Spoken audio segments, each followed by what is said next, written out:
Hey, what's up guys? I got some more Battlefield 3 Armored Kill news for you guys today, this time regarding its new game mode, Tank Superiority. And for those of you guys who haven't seen a gameplay clip that I uploaded earlier of this new game mode in Armored Kill taking place on a map called Armored Shield, go check it out. There's a link in the description box. You don't want to miss it. As far as Tank Superiority, I have some screenshots for you guys here of Armored Kill, and also I got some details regarding the new game mode, Tank Superiority. And the details regarding this is that there's going to be two types of tanks. There's going to be the main battle tanks, and there's going to be the tank destroyers. And for those of you guys who don't know the difference between these two tanks, I've mentioned it numerous times before. Basically, the main battle tanks have the armor, but they don't have the speed, and they don't have as much firepower as tank destroyers. And tank destroyers, they have the speed, they have heavier firepower than the main battle tanks. However, you're losing armor for this speed, and also to be able to carry a much heavier weapon.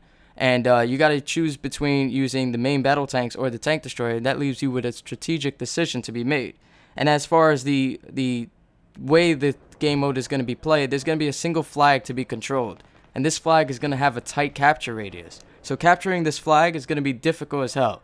Not only because of the fact that you're not the only tank in the field, but the fact that it has a tight capture radius, which means that the area in which you go into to capture the flag is not going to be insanely huge.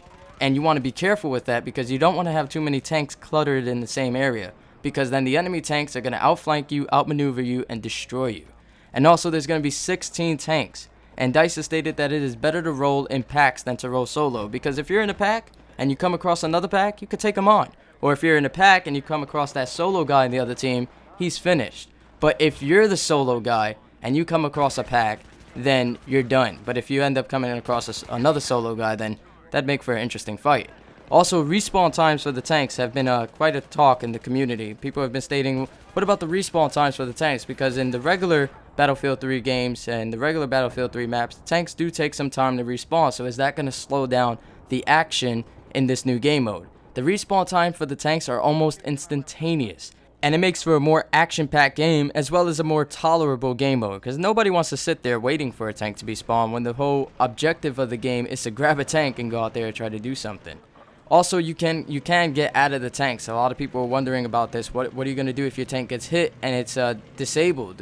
Are you going to be able to repair it, or you're not going to be able to repair it? You will be able to get out of the tanks, and infantry basically are going to be there to help repair and help destroy the tanks. They stated that the infantry is going to be able to have SOFLAMs and javelins, and I'm not sure if they're going to be allowed to have more than this, such as smalls or any other weapon that they could use against tanks. I'm not sure if they're allowed to have more than just SOFLAMs and javelins, but so far all they mentioned is that the infantry will be there to help repair and destroy the tanks using the SOFLAM javelins, and also of course the repair tool. And DICE have left us with some tips for the new game mode coming out this September with Armored Kill. And these tips are to use the tank destroyers for mobile speed. And by using the tank destroyers for speed, you're able to evade getting hit.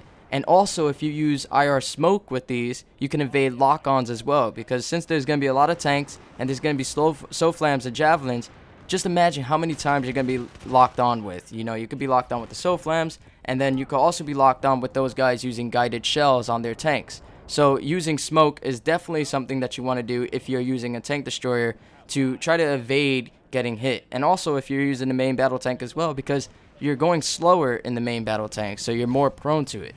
And that final tip that they gave us was that once you capture a flag, you want to get out of there and you want to defend it. You don't want to stay in that area, just like I stated earlier, because if you clutter around that flag, you're going to get outmaneuvered, outflanked, and destroyed by the enemy tanks. So that's all the Battlefield 3 Armored Kill news I got for you guys today. If you guys found this video both enjoyable and informative, all I ask in return is that you take a few seconds to click that like button, favorite this video, subscribe, and share it. And till next time, guys, peace.